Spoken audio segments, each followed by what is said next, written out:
Valon Sylla rrezikon të dënohet me gjop ose burgim deri në 5 vjet. Kjo për faktin se prokuroria themelore në Prishtinë tashmë ka ngritur akt akuzë ndaj tij me 19 gusht të këtij viti për veprën penale lëndim i lehtë trupor. Sylla dyshohet se rrahu të dashurën në qershor të këtij viti.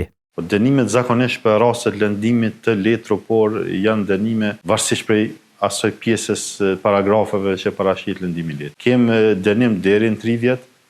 Mirë po nëse lëndimi është shkaktuar me mjet të rrezikshëm, është dënimi nga 6 muaj deri në 5 vite. Akt akuzën ndaj Syllës shënjestër nuk ka arritur ta sigurojë akoma. Megjithatë, sipas dosjes së prokurorisë, Sylla dyshohet se kishte kafshuar në shtëpinë të dëmtuarën dhe ka përdorur në vazhdimsi gjufyese ndaj saj.